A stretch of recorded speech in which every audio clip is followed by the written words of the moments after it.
All right, you guys. So in today's video, I want to talk about these massive layoffs and what you could do to start planning your corporate escape if you are, if you were affected by these layoffs, or if you are hearing some buzz around your office about layoffs coming up for the year 2025 and beyond.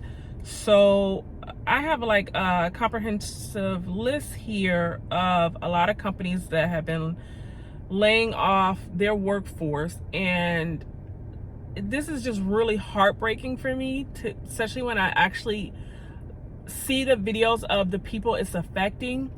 When I hear of a mass layoff, sometimes I'm just going about my day. I'm not really paying attention to which companies are laying off, because I have worked for myself since 2016. I already knew that I had to work on planning my own corporate escape, so I'm not really affected by these layoffs personally. But when I see other people who are crying and like hopeless, and some have talked about basically being suicidal and very depressed about what has happened to them, I just said I have to talk about this, and I wanted to make some content to help those who are affected by the layoffs. But I want to go over some of the companies that have had massive layoffs. It is Coursera, which is a really large organization. I've heard they've become very successful, especially during the pandemic. Their sales have increased massively. They're very profitable, and they make online courses. And the courses, I used Coursera. I just found out about it, actually. I'm a little behind on all the courses websites that are out there, but it seems to have been around for a while, and I really liked it. I was brushing up on some of my accounting skills because I have a business degree and an accounting finance background. So I was brushing up on those skill set, and I really enjoyed it for the price point. I was like, it's pretty cool. But they are a major company that people got to work at home. So a lot of people, who, especially fathers and mothers who stay home with their children, this was a really great company, I heard, to work for. And they have laid off 10% of their workforce. And it was very devastating for their workforce to find out that they were no longer going to be employed by this company and will not have the remote job that they had. The next one is Dropbox. Dropbox is phenomenal. It's been around, I don't know how long Dropbox has been around, but it feels like I've been using it over 15 years, maybe more than that. And Dropbox is another company where a lot of people get to work remotely because it's an online based platform, and it's cloud storage, so it's really easy for people to work this type of job and be remote or virtual. They have laid off 20% of their workforce, and that is a lot of people for Dropbox. We also know that Upwork, which is the platform where freelancers go to outsource their services, they have laid off 21% of their workforce. A major company that has been around, I want to say this company has been around almost 100 years. I could be off on that number, but I know they're a staple, just like Johnson & Johnson, just like Chase, just like Wells Fargo. They're a staple in our society as being, like a stable, wonderful company to work for. Is John Deere. They manufacture all the equipment for a lot of farmers and construction sites. And they have decided to move those jobs, that manufacture plant, to Mexico.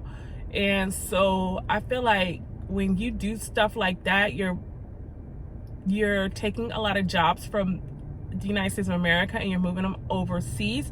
I understand that you're trying to save on costs, but at the same time, you're hurting the people in Iowa who relied on that manufacturer to have jobs there. And I really think that's when the government needs to step in and say, okay, we understand you may have to have a certain percentage, but you need to make sure there's a certain percentage of American people that have jobs here in Iowa. So that was the one that kind of shocked me too. Boeing has been laying off people off and on since I was a kid. I've always heard of Boeing having massive layoffs throughout their time. So I don't know why I wasn't surprised about Boeing, but they said Boeing cut 10% of their workforce and they have about 17,000 employees. So Boeing, that is a lot of people.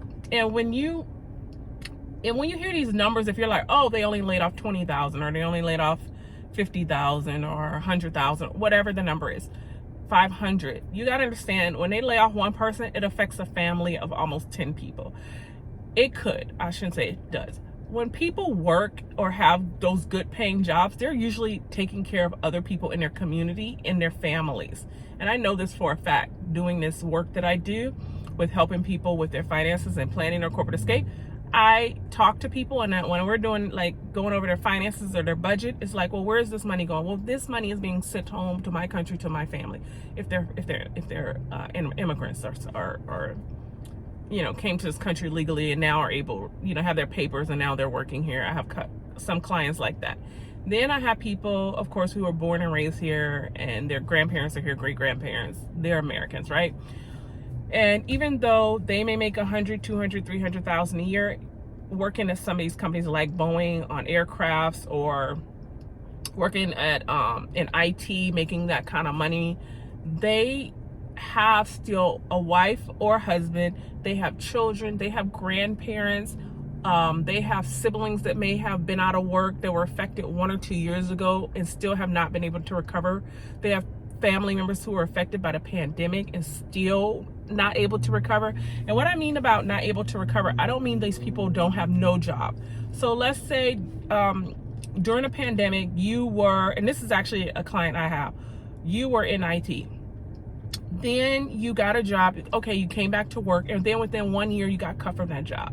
So that puts you at, what is that, almost 2021. 2020 you didn't have a job, 2021 you do have a job. By 2022 you're unemployed, 2023 you're still unemployed, 2024, which is when I'm recording this, you barely just got something. So for almost 2 years you didn't have a stable income.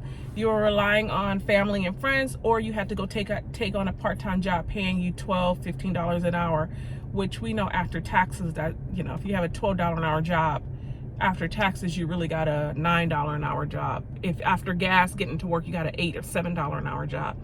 So people are still recovering from years of being unemployed. It's not like you go from being unemployed and then all of a sudden you turn around and you're like, you get a job and you're like, oh, everything's great now. No, you have to recover from those years you were unemployed.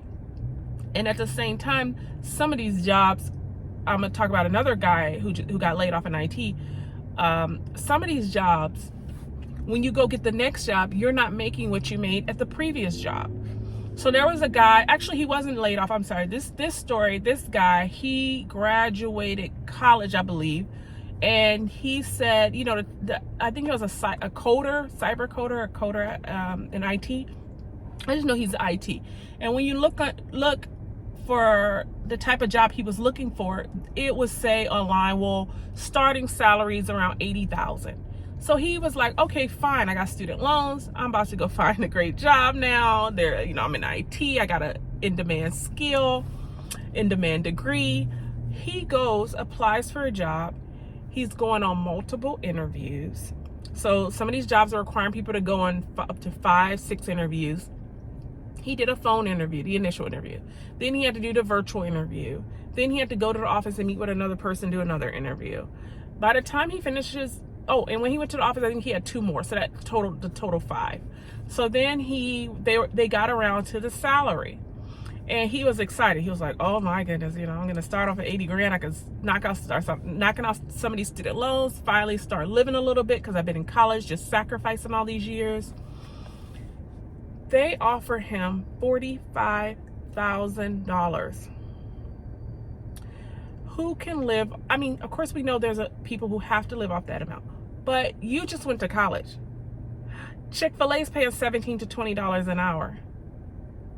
You can make close to that without a degree and without going into $50,000, $60,000 worth of debt. And all the time you lost because you weren't working as much as you could have been working while you're trying to attain that degree. So this is what people are going through out here. Like I said, unfortunate. Let's get back to some other ones I just want to go over before I help you guys with your escape plan. But Microsoft cut jobs. Apple has cut some jobs. They didn't cut as many as some of these other companies. GoPro has cut jobs. Cisco, Eventbrite cut jobs. LegalZoom, a lot of tech. Intel, Dell, Tesla. We know Tesla's one of the biggest one. Aqua has cut jobs. Salesforce, Intuit. I mean, this is a lot of eBay. These are a lot of great. PayPal. These are a lot of companies that were going to be dream jobs for most people, and those jobs have been cut. But what I wanted to talk about was the fact that these jobs are not even warning people. A lot of people are complaining about that they woke up and, they're living their life. They're thinking, I got this great job. I'm happy here. I'm thinking of staying here for quite a long time, whatever that may be, 10 years, 20 years, 30 years. And they're waking up within 6 months to a year to 2 to 3 years of having these jobs. And they're waking up to emails being locked out saying you're no longer working with this company. None of your passwords are going to be working. You have been locked out. Please don't contact anyone at this company. Like, why would you say that to someone? They can't even contact you. Like, did they threaten the company? Did they go shoot somebody up at the company? Like, what did they do to be treated like a freaking criminal? Like, are these companies mad? Are they sick? And I'm so glad I don't have to go through this anymore. But man, I'm really feeling for all the people that have to deal with this kind of crap from these companies. So you have basically worked there. You're working your 40, 60, 80-hour work weeks. You're giving them your undivided attention. You're taking time away from all your family. You are missing out on important activities in your own life, your own hobbies. You have to put all that on a burner so that you can go and dedicate your life and your time to this company. And then this company just sends you an email and says, don't contact us anymore. Don't bother us anymore. Don't come up to the office anymore. What? Like, why would you treat someone like that? Like, that is so horrible. But like I said, I saw these rants, and these rants had people crying, like just feeling like so hopeless and feeling like they don't know where to go from here. So what I wanted to share with you is, when you have a job already, when you do have one, I know at this time you may have been laid off, you may have been fired, and you're probably thinking to yourself, well, I don't have money right now, or money's going to be tight. I may have a little savings or whatever, but money is going to be tight until I find something else. What I wanted to share with you is, when you do have a job, you have to go into every job planning, like literally planning your corporate escape, like literally knowing that one day you may not be able to work for that company anymore. I pray that you could work for whatever company, especially if it's consider your dream job. I pray that you can work for them as long as you choose to work for them, or as long as they'll have you, right? But the reality is, where the world is going with AI, and where the world is going with technology, and where the world is going with immigration and outsourcing jobs, you can no longer sit by thinking that you can work for these companies as long as you choose to work for them. It does not matter how good of an employee you are. That's not what this is about. They know you're a good employee. It is about profitability for these companies, lowering costs by sending these jobs outside of the country, and increasing their own revenue. That's what this is about. This is not personal you're just like a disposable, I don't know, thing to them. They don't value you the same way you're trying to value them. You're talking about, some people are talking about, oh, I lost my dream job. They don't think that about you. You're not their dream employee. There's no such thing as their dream employee. Because if that was the case, there was another lady, she was fired from her job, and these people are making 60, 80, 120, 250, 350 a year. You know, different in different sectors, but there was this one lady making a really good income. She was fired from her job, and she said, the HR person said, well, we need to downsize because we need to save on costs. Okay, the lady's like, okay, even though this is unfortunate, I understand. Why did she see the job posted within her job, and her job description posted within, I want to say the next day or something, when she was looking for another job? She sees her job posted at that company, and then she sees they're offering a lower wage. You have somebody who's qualified, who's doing their job as far as, you know, we can tell, or the information we're given, who said they were doing their job great, never missed a day in 2, 3, 4, 5 years, whatever they were there for, 10 years, 15 years. These people have never missed work. They're dedicating their life to you. They barely take their PTO because they want to move up in the company and show that they're a value, you know, like a hardworking employee. They do all that work, and then you fire them so that you can go hire a recent grad for half the cost or less money, or go hire someone without who may be on a work visa for less money, or give it to AI or something. I don't know who they gave the job to, but my point is, she saw the job listed for less pay almost the next day, and you're sitting here thinking, I'm gonna work these jobs for X amount of years of my life. It's so great. They're giving me benefits. Oh my God, it's so great. They love me. My boss, this is the one I hear sometimes when I'm coaching people. They're like, well, my boss loves me. My job is secure. I don't need to plan my corporate escape. I don't need to work on my budget. I don't need to work on my finances. I don't need to do this. I'm like, oh, okay. I've heard this one before. Okay.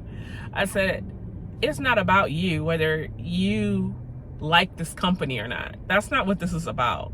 This is about, the world is changing. The world is more globalized. Technology is now, there's AI and certain things in technology that now can do your job at a cheaper cost.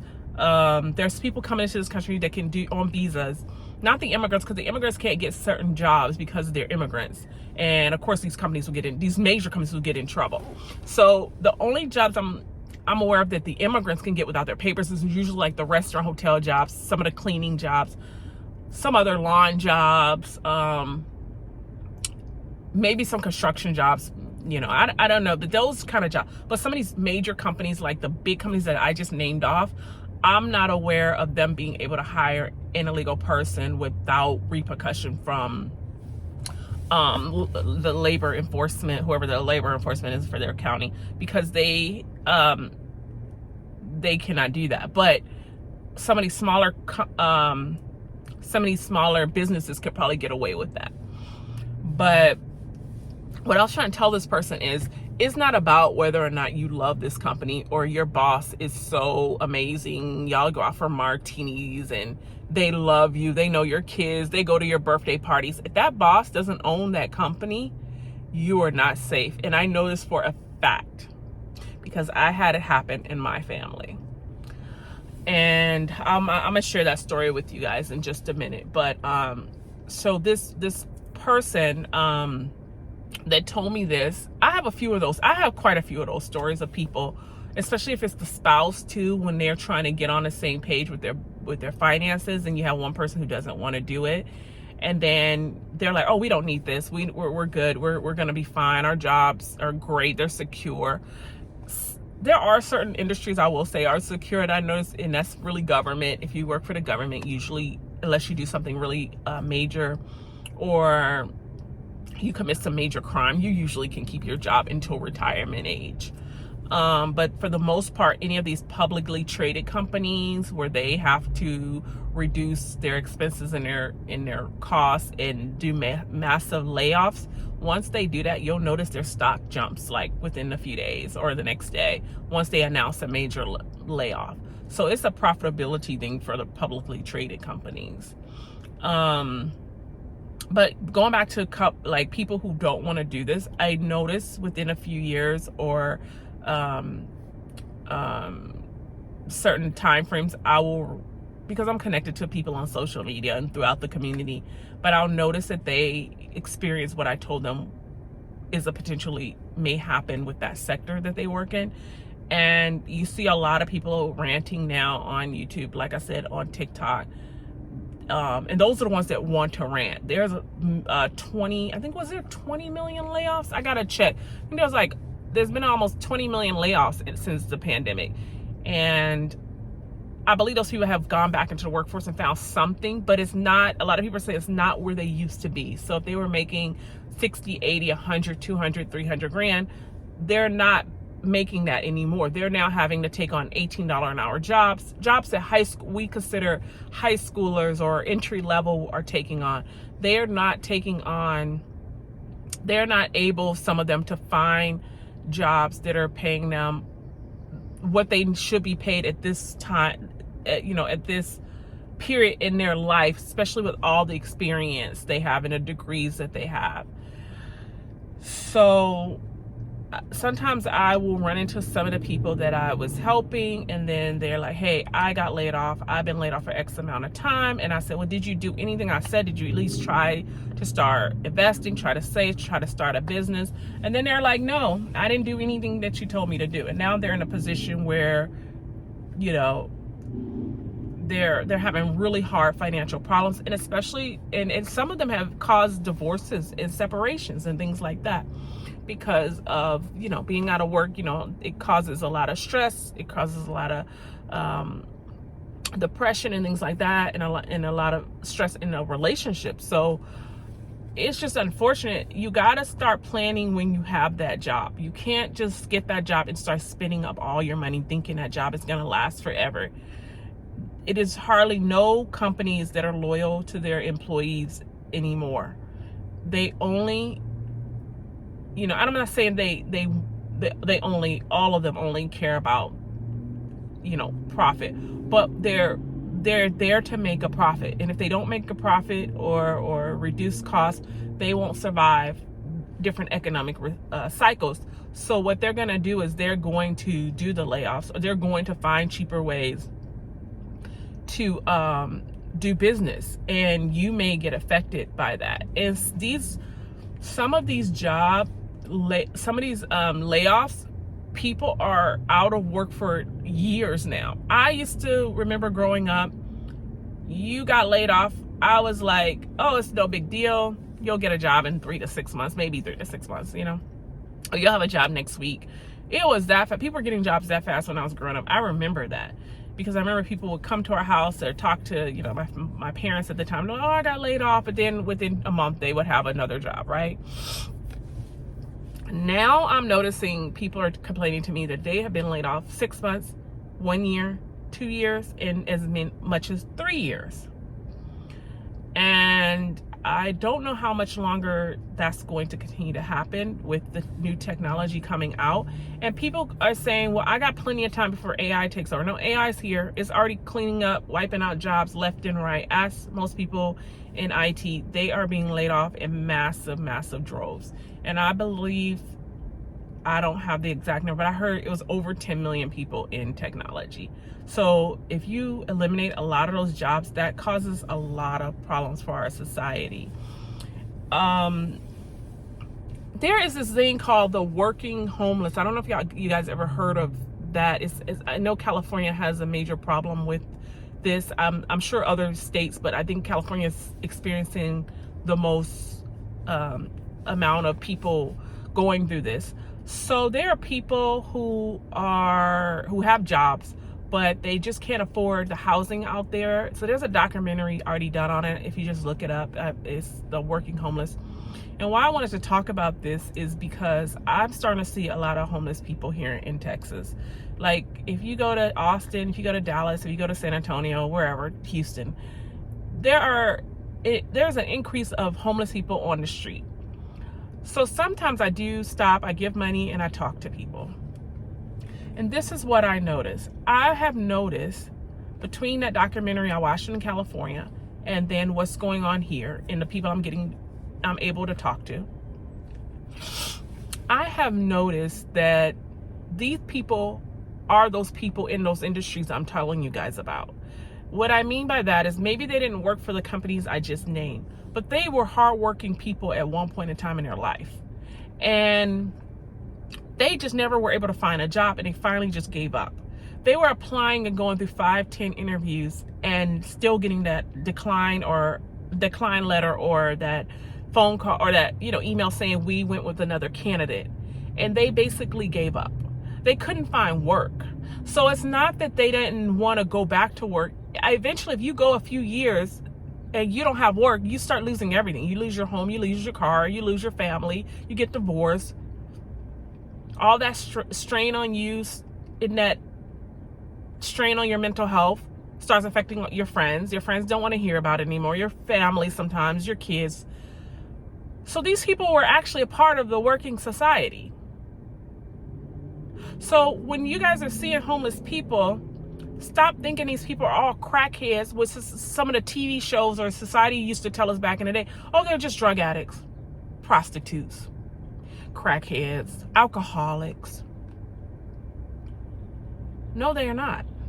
They were hard-working Americans who lost their job to outsourcing, lost their job to maybe an increase in immigration because they were able to pay. Let's just say they're a restaurant worker. Let's say they worked in a kitchen. And let's say that job is not available to them anymore. Let's say they were working in a kitchen making $14 an hour, $17 an hour, and now they can give somebody that job for $8 an hour. That person can't, the American person with a family cannot live on $8 an hour. So you guys have to understand that it is easy with the way things are going to be amongst these people if you don't start working on your escape plan, if you don't start getting your finances in order, if you don't start taking this stuff seriously. When you do have that great paying job, take it seriously and start putting some money away. Don't get turned up in these nightclubs. Stay off the liquor and the alcohol, because the liquor and the alcohol is destroying most people's lives out here. Cut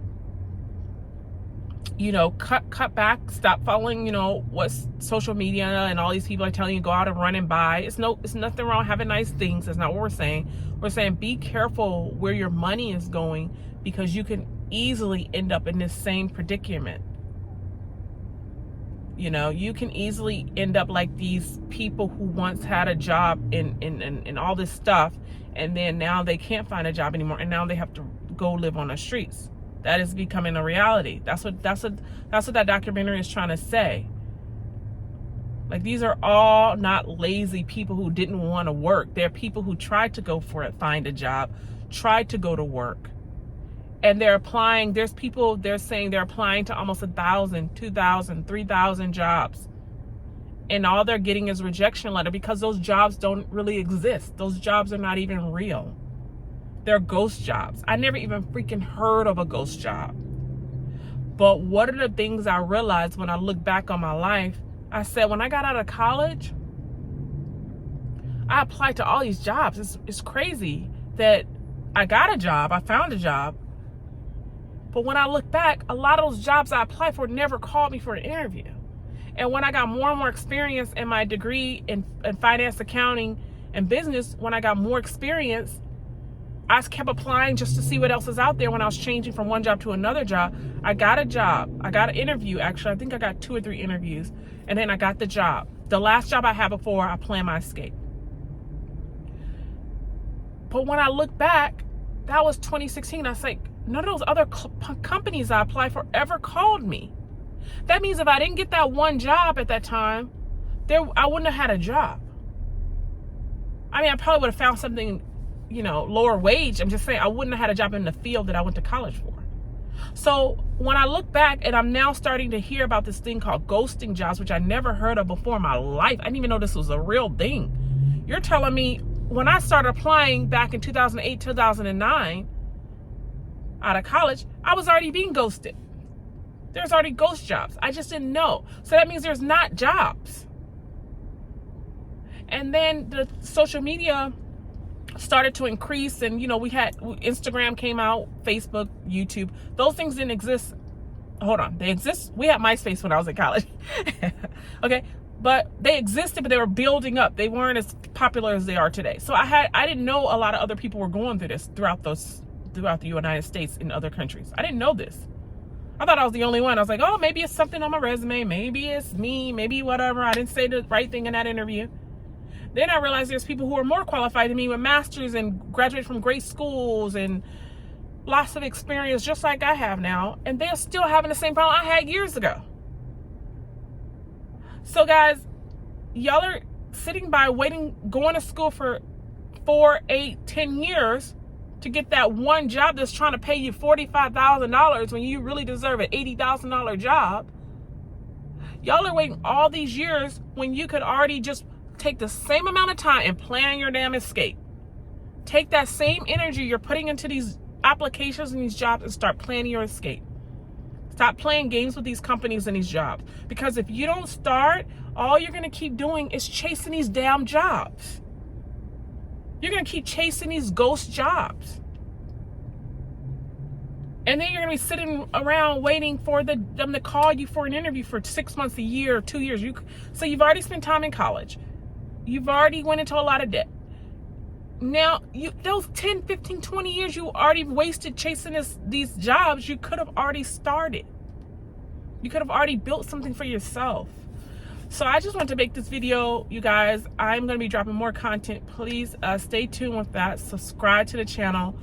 And I pray that you guys that are out there that are looking for work find something very soon. But when you do get that, make sure you start planning. Do not go out there spending up all your money. Make sure you're investing, saving, building a company or business on the side for yourself until it takes off to the point you don't need that job anymore. Thank you guys so much for watching today.